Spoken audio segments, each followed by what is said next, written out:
Whatever it takes to get you to try harder, read more, set your goals, and go for it.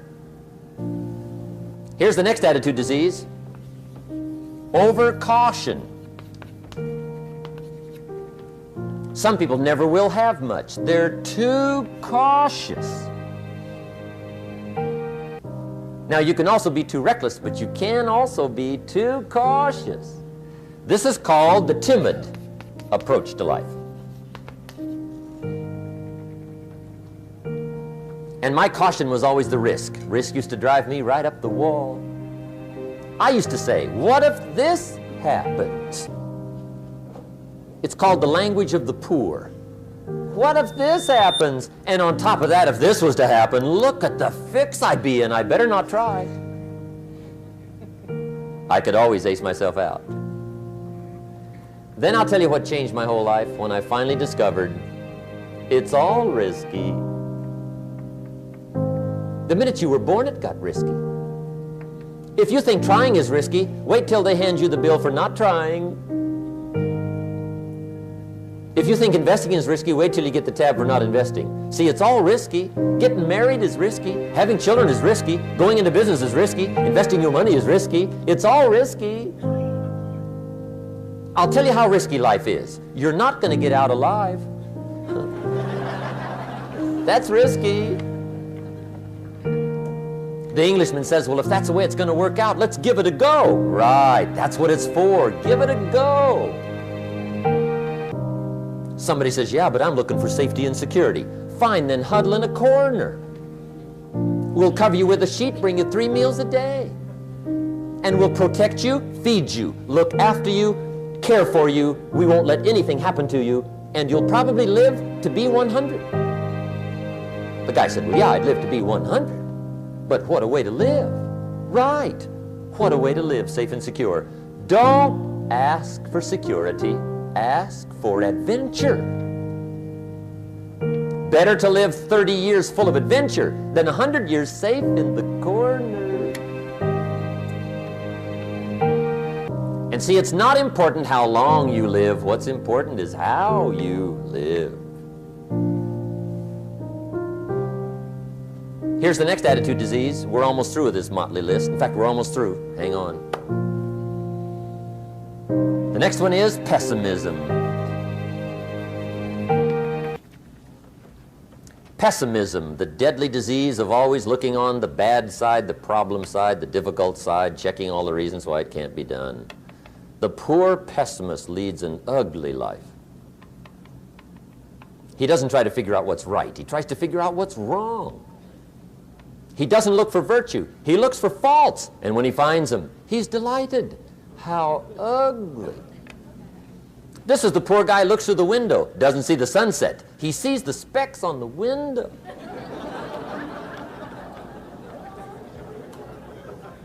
And this is the poor guy, right, who rushes up, takes such leave of his senses. This guy rushes up and he says, I've got 5 good reasons why it won't work. He's so dumb he doesn't know all you need's 1. He's got 5.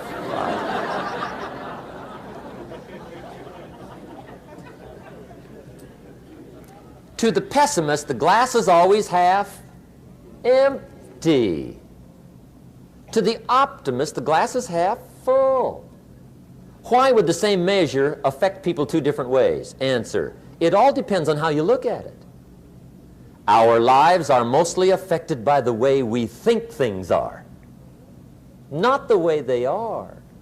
The way we think they are affects us most. There's a subject we don't have time to get into tonight called better thinking habits. One of the major things Shove taught me when I met him, he said, poor thinking habits keeps most people poor.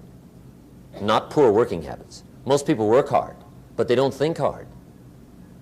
And Shove taught me that the mind is like a factory, a mental factory. And whatever you think about all day long pours ingredients into this mental factory. And that's what builds the economic, social, financial fabric of your life. He quoted me a Bible phrase that says, as you think, so you become. How awesome. When he talked about poor thinking habits, he had me. I used to start the day reading the morning newspaper. I mean, you can believe that or not. I'd get a cup of coffee and read the paper. I'd load up on wars and riots and murders and stabbings and killings and bank robberies and muggings and car wrecks and tragedies. I'd even read the back pages. I seem to like that stuff for some weird reason. I'd load up on all that, and then I'd start the day. You can imagine the kind of days I used to have. You walk around on your financial knees. They call you economic peewee.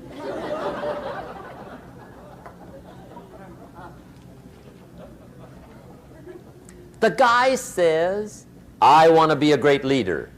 Wonderful. The first thing we do is follow him to his house. When we get there, we walk in and check his library, number one. Somebody says, well, why check his library? The reason is because what a man reads pours massive ingredients into his mental factory, and the fabric of his life is built from those ingredients. You would not believe what some people have got in their house to read. You would not believe. One of the best dressed up words I know for a lot of it is trash. Can you imagine dumping a barrel of trash into this mental factory every day and coming out with a rich, dynamic, positive life? It can't be done. You might as well try making a cake with cement. The kids back in Danbury, Connecticut, high school, they're asking me questions one day. I'm talking to the kids. Kids got good questions these days. One of them said to me, Mr. Rohn, how do you build the good life? I said, it's simple. It's not easy, but it's simple. Here's how you build anything. Select the right ingredients, keep out the wrong ingredients, and it starts with thought. Everything starts with thought. So you must be wise and careful what you think about, because that starts everything. You got to be wise and careful. I asked the kids, what would happen if somebody dropped sugar in my coffee? They said, well, you'd be okay. I said, what if somebody dropped strychnine in my coffee? They said, well, you'd be dead. I said, correct. Lesson one, life is both sugar and strychnine. You gotta be careful. I said, what if my worst enemy drops in the sugar? They said, will you be okay? I said, what if my best friend, even by accident, drops in the strychnine? They said, well, you'd be dead. I said, correct. Lesson two, watch your coffee.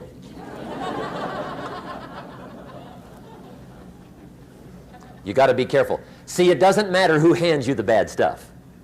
It doesn't matter where you get the bad stuff. It'll still do its damage on your bank account, wherever you get it. Mr. Schoaf gave me one of the greatest phrases when I first met him when he said, Jim, every day stand guard at the door of your mind. How important.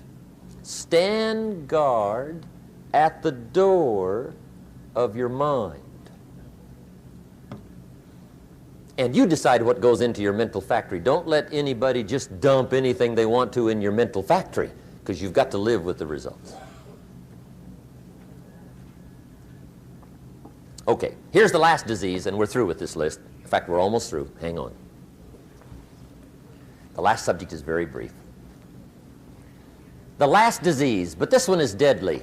Engage in this one, indulge in it even slightly, and you might as well forget the future, because it's going to forget you. Complaining,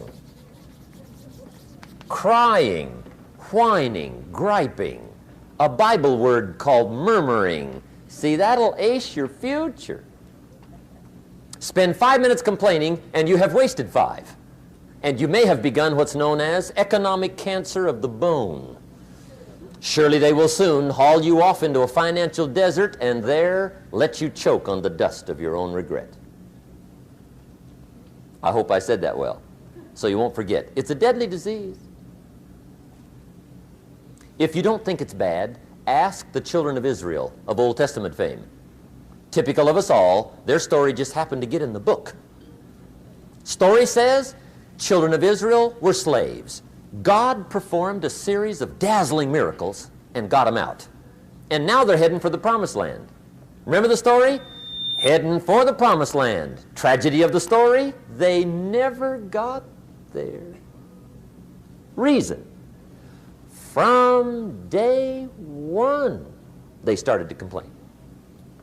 They griped about the water. They griped about the weather. They whined and cried and griped about the food. They griped about the leadership. They whined and cried because it was too far, too cold, too hot, too difficult, too miserable. I mean, they whined and cried for years. Finally, God said, I've had it, trip canceled. Or something like that. The story says they died in the desert, never got to the promised land. Which I think means two things. Indulge in this long enough, you get your future canceled. And I guess it also means even God himself can only take so much.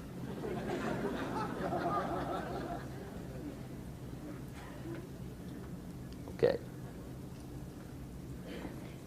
Just be on the lookout of the things that can destroy all the good you start. The war is on. And this evening, tomorrow, mentally, personally, socially, economically, you got to make sure you're winning the war. And this is part of it.